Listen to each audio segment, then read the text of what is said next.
grey skies and a wet track awaited as Silverstone hosted round 6 of the Dunlop Endurance Championship. It would be a day filled with potential pitfalls for the teams, not least sprint category leaders Moss Motorsport. Racing the car in the wet, everything changes. Your line changes because you're trying to find that little bit of grip where the circuit isn't rubbered in. Because these cars are light and the tyres are so wide, any standing water and they start to aquaplane up on top of it. So in race, it's going to be a little bit interesting. What can you do with the setup of the car to try and adapt it to the conditions? You know it's going to be wet now, so you can go for a fully wet setup. What sort of things do you change? Well, the problem is the car is designed and optimised to work as well as it can in the dry. Ideally, you would change everything. You'd change all the dampers, you'd put different springs in, you'd run, but we just can't do that. So we can soften it off a bit. We can run slightly different tyre pressures. We can, change anti-roll bar settings. But it's always going to be a compromise because that car was designed to run in the dry. Wet weather racing may provide many variables, but for some it also presents an opportunity to shine, regardless of the amount of horsepower available. Right, Daryl, first of all, do you like driving in the wet then? Yeah, I love the wet, especially with this car. Handles really well. It's just like driving in the dry really with this car. It's got that much grip and backing grip. I don't need to worry about nothing really. It's a great leveller, isn't it, these conditions? You might be fighting against some bigger GT cars maybe. Yeah, definitely. Hopefully, I want to be on the podium, tell the truth, outright. Top 3, I'm looking to get, like I say, the faster cars. The straight line speed don't matter in the wet really, so it's all about corner speed, and this car got a lot of corner speed. The rapidly expanding track-focused team was debuting its striking McLaren at Silverstone, piloted by first-time racer Stuart Wilson and his driver coach Matt Cherrington. It's great to see a McLaren out there. Probably not ideal conditions to drive it in. What is it like to control a beast like that in the wet conditions? To be honest, it's lovely. It's really predictable. It's very, very easy to drive. There's no surprises, no drama. Very, very stable. Really wasn't expecting you to say that. How much horsepower has it got? We're restricted down to about 430, 440. So it's restricted from the road car to fit into GT4 homologation. But it delivers it very, very smoothly. The torque curve's really flat, so honestly, it's no drama. With Rob Baker and Lucas Nanetti's smart car and Michael Igoe and Adam Wilcox's Porsche both having suffered heavy crashes in the wet practice session, the decision was taken to run qualifying behind the safety car. With no meaningful time set, the grid for race 1 would therefore be based firstly on class, with the most powerful cars at the head of the pack, and secondly by championship positions within each class. This meant the FF course run Ferrari of David Mason would be on pole ahead of Johnny McGregor's Tyrrhenus, with John Seale's Ferrari and Lucky Carra's Ginetta on road 2, or at least that was the plan. But a mix-up on the formation lap left the pole-sitting Ferrari to start from the pit lane. Alex Day faced a similar predicament after discovering a last-minute problem with the door of his reflex racing Audi. So it was left to McGregor in the yellow Tyrrhenus to lead the pack into the rolling start. But he was quickly menaced by the Ferraris of John Seale and Fulvio Massi, the latter snatching the lead under braking in the number 45 machine. For everybody behind, it was a case of trying to pick their way through the wall of spray. Into farm curve at speed, Massi leading from McGregor, who had narrowly avoided losing another place to Seale. Then the two Butler Motorsport Ginettas of Lucky Carra and Lee Frost, followed by Colin Wilmot's Porsche in 6th, and Tom Barley's white, blue and green Team Hard Ginetta in 7th. Just outside the top 10 was the orange track-focused McLaren, as Stuart Wilson got his first taste of competitive driving. Straight in at the deep end, as they say. After the frustration of having to start from the pit lane, Class 1 Ferrari of David Mason would now have to try and pick its way through the entire field. Not the start the Sprint Championship contenders needed. Revelling in the conditions, Massi was clearly pressing on in the FF course 458. By the end of lap 1, the former Lotus, Clio Cup and Seat Cupra racer had already built a 2.2-second lead. Unfazed by the volume of water that was being picked up by his Dunlop tyres on the run through Abbey Corner, he continued to explore the limits, the Ferrari dancing on the edge as he charged through farm for the second time. Looking a little more planted, Johnny McGregor aboard his self-built Tyrrhenus Sports prototype. From lowly grid positions, there was good early progress for the DAP Racing Seat of Max Coates, the yellow Lotus Exige of Joey Foster, the green TCR Astra of Darrell Wilson, and the BMW of Sprint Championship leaders John Watt and Christian Prosser. Indeed, Formula Ford specialist Foster was hugely impressive aboard Chris Headlam's number 5 Lotus, outpaced only by the two Class 1 cars running first and second. Somebody else on a charge was Alex Day, who With the door of his ex-Rob Austin BTCC machine now sorted, he quickly began to pick his way through the field.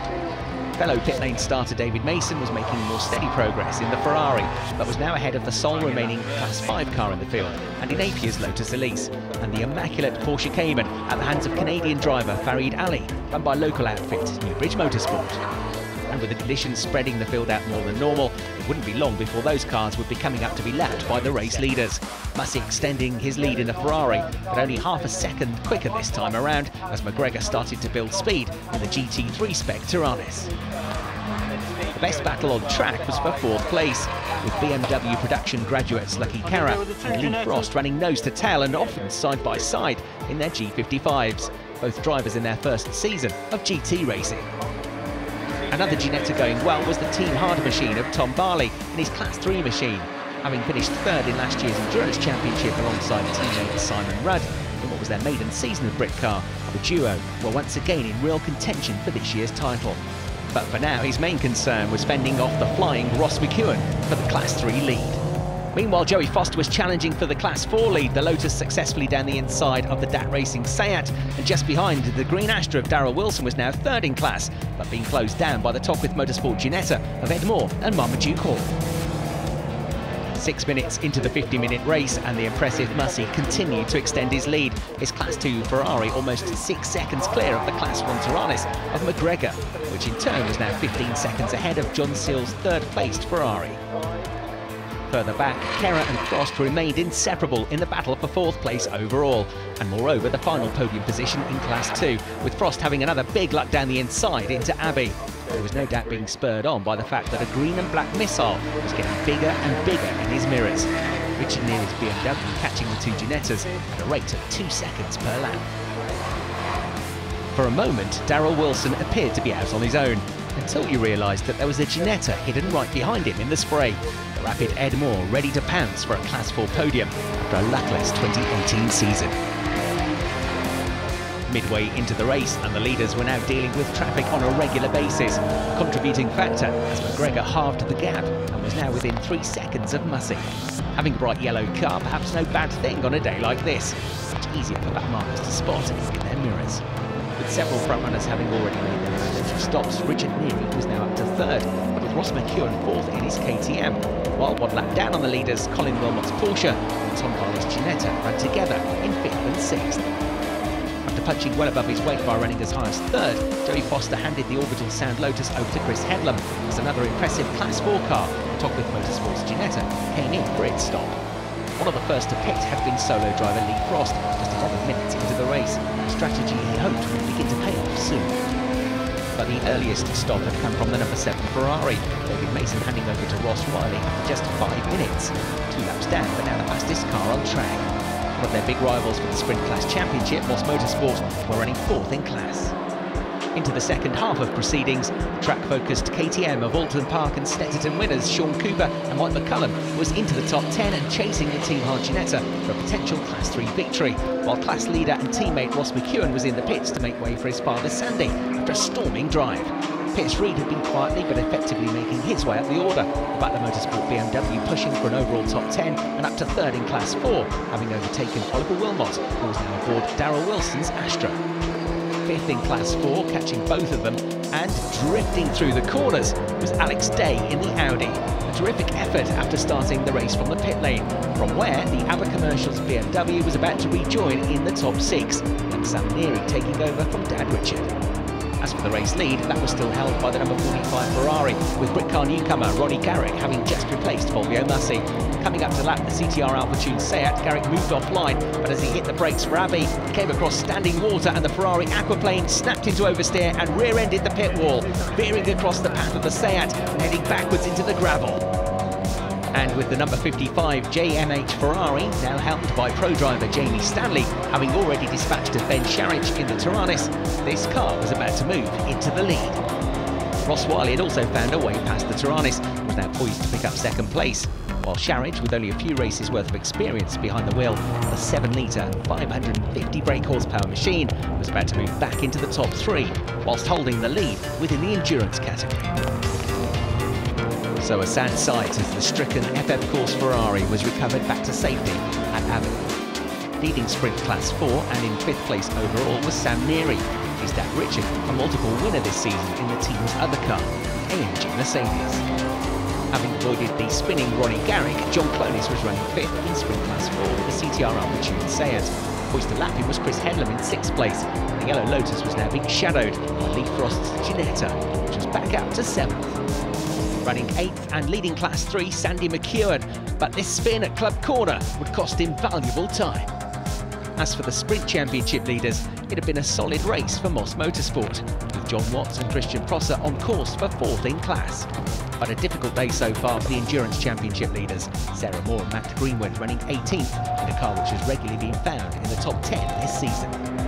Meanwhile, McEwen had rejoined from his spin just in front of Sean Cooper and the sister KTM, but with Cooper carrying far more speed onto the straight, he quickly swept past for the class lead, with Simon Rudd following suit in the Team Hard Ginetta, Lucky Kerr also closing in. The fact that Jamie Stanley was still pushing his Class 2 Ferrari out towards the curbs was a sure sign that he wasn't resting on his laurels. After all, reigning champion Ross Wiley in the Class 1 GT3 Spec 458 set the fastest lap of the race and was just over 9 seconds adrift, with around 8 minutes left on the clock. Over at Abbey Corner, Ronnie Garrick and the Marshals had been joined by Chris Murphy, his Whitebridge Motorsport Aston having been sent into the gravel following contact with the TCR Astra of Oliver Wilmot, which had now retired to the pits. We may have been going into the final 5 minutes of the race, but there was still plenty of action to come. First, Sean Cooper grabbed 6th with this confident move on Chris Headlam.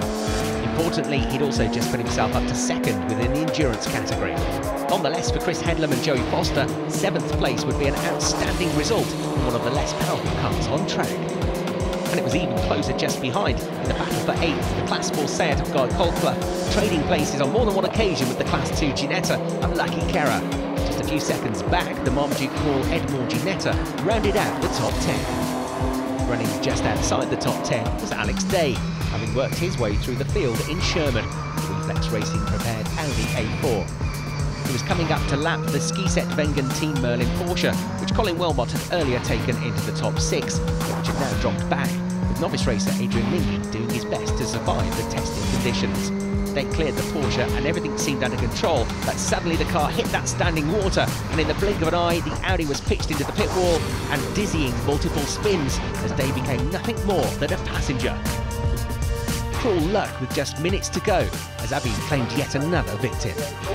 At the other end of the straight, teenager Sam Neary was doing a fine job in the Aber Commercials BMW, despite having relatively little race experience. He dropped down just 1 position to 5th, succumbing only to the flying Ginetta of Lee Frost, whose strategy of a very early stop had eventually paid dividends. Some impressive drives today in extremely difficult circumstances. Heading towards Club Corner for the final time, Jamie Stanley had done enough to fend off Ross Wiley. The gap was down to less than 5 seconds, but Stanley was about to score his 3rd consecutive race victory, following the pair he picked up for FF Course at Snetterton. And as the flag fell, it would be a maiden victory for his teammate John Seal, who contributed greatly with his excellent drive in the opening stint. From start to finish, it had been an incident-packed race. Confirmation of the top 10 with McGregor and Sharridge completing the podium as the highest placed endurance entry. Frost was 4th with class wins for the Neary's BMW and McCollum and Cooper's KTM to round out the top 6. Let's hear from our sprint and endurance category winners. How was it out there? Really treacherous, really difficult conditions. John did a great job in the first start stint, keeping it out of trouble and bringing the car back into the pits to give me a fairly straightforward run to the end. As the race went on, it didn't seem to be so bad with the weather, because I think you get used to what you're doing and you get used to the conditions and you start to go quicker regardless. Tough race out there, a lot of cars on the track, it's a short lap, a lot of people being lapped, so yeah, you've got to really keep your wits about you.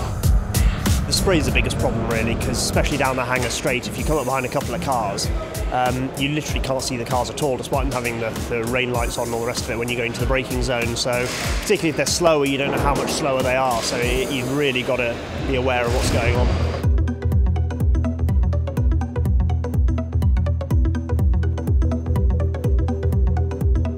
Two of the standout drives in race 1 came from the Butler Motorsport duo of Lucky Kerr and Lee Frost, who finished 2nd and 3rd in Sprint Class 2, the latter an impressive 4th overall.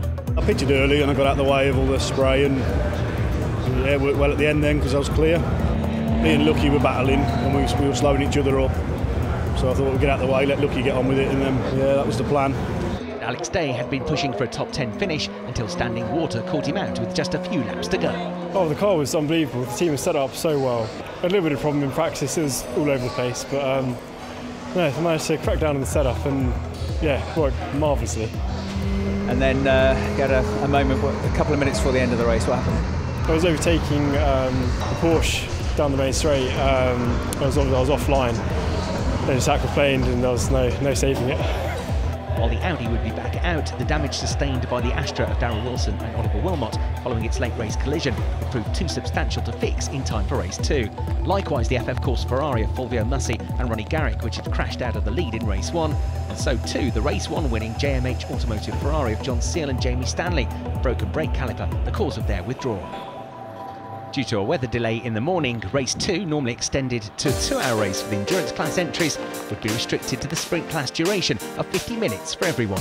And with the grid based on the race 1 finishing order, but with the Seal and Stanley Ferrari out, it was the red FF Corse Ferrari that effectively started from pole, pro driver Ross Wiley electing to take the start, and with it the race lead, followed by Johnny McGregor, Richard Neary and Mike McCullum. After a strong start with the Porsche in race 1, Colin Wilmot had work to do this time, from 19th on the grid. And Alex Day would have to come from even further back, 24th on the grid, although that was still better than his race 1 start. Ross Wiley had certainly got his head down in the Ferrari. By the end of the opening lap, he was already 3 seconds clear of the Tyrrhenus. Having scored 4 second-place finishes this year, Wiley was in determined mood to help score his team's first victory of the season.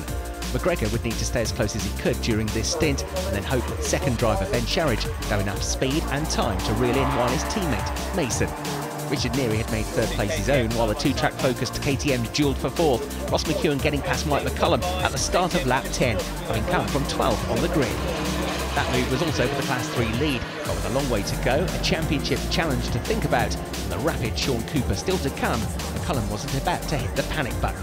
A good result here can see them close in on top with Motorsport and Team Hart, the only 2 outfits ahead of them in the endurance table. And after coming to a halt on the exit to club, Lucky Carra dropped to last place. It was now the sole remaining Butler Motorsport Ginetta, with Lee Frost unavailable for race 2. The track may have been soaking wet, but Ross Wiley continued to scorch a trail in his Ferrari 458. At the halfway mark, he was now a healthy 44 seconds clear of Johnny McGregor, the 2 Class 1 cars having lapped the entire field. Sadly, there would be no giant-killing heroics this time around from Chris Headlam and Joey Foster following an unscheduled pit stop. Following the example of Lee Frost in race 1, Tim Duggar had taken his mandatory stop very early in proceedings. And a shorter than normal first stint for Team Hart in their Ginetta as they tried to find some clear track in search of a Class 3 podium.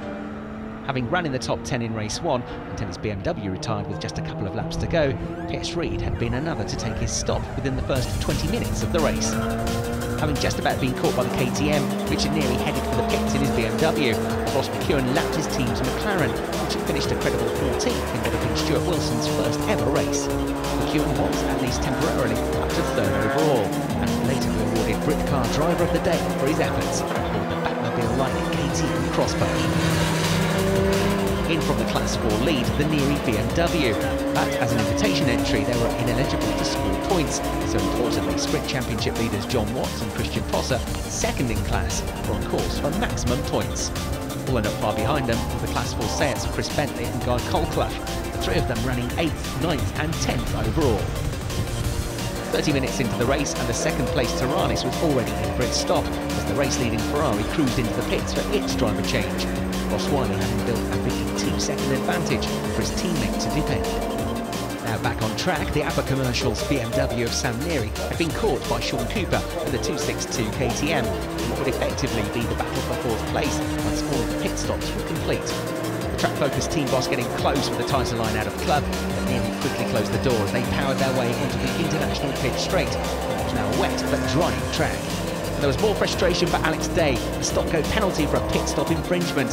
Having charged from the back of the field into the top 10 with the Audi, this delay would eventually push him back to an unlucky 13th place.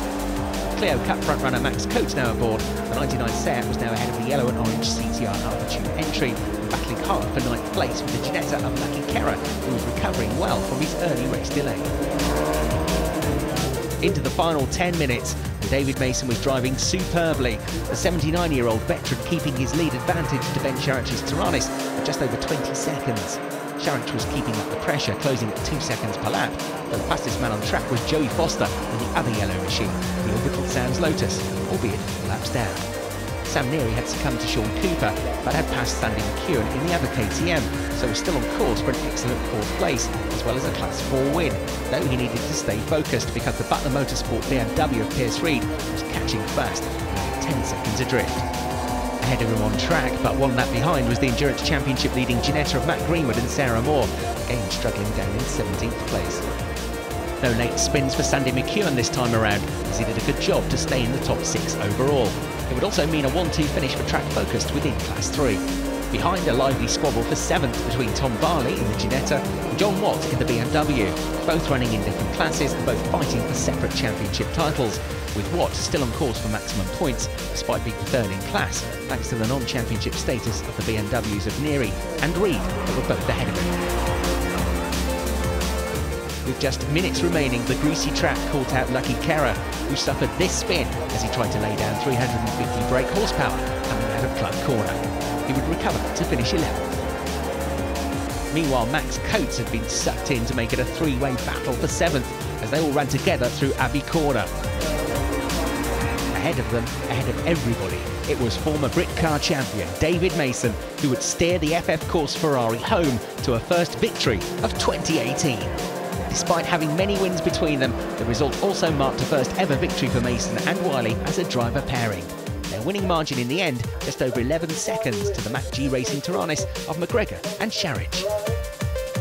And this was how it finished, with McCollum and Cooper completing the podium, the Neary BMW 4th, the Reed BMW 5th, and the McEwen KTM 6th. Watt and Prosser got the better of that 3-way battle for 7th, and in so doing ensured maximum points towards their championship bid. Ross, fantastic effort, well done. You've been the bridesmaids a bit too often this year, so it's nice to get it now. Yeah, absolutely. David's been asking for a wet race all year, finally got it, and yeah, nice to be rewarded with the win. I mean, man on a mission at the start, wasn't it? I mean, you knew you had to get as big an advantage as you could and break free what you could at the start. Yeah, absolutely. I mean, race 1, we actually turned it around. David started the race, a bit of confusion in race control, but I had great fun coming through the pack. Race 2, I knew I just had to get as big a lead as I could at the start, and I actually forgot how fun it was to drive in the wet. So, you know, living in the UK, you'd expect a few more wet days, but that's certainly not a complaint, and yeah, had a lot of fun. Heading into the season finale, the Tockwith Motorsport pair of Moore and Greenwood still lead the endurance class standings, but with Team Hard and Track Focused both closing in. And the Moss Motorsport pairing of Watt and Prosser will head to Brands Hatch with a good advantage in the Sprint Championship as we look forward to a pair of very special into the night races.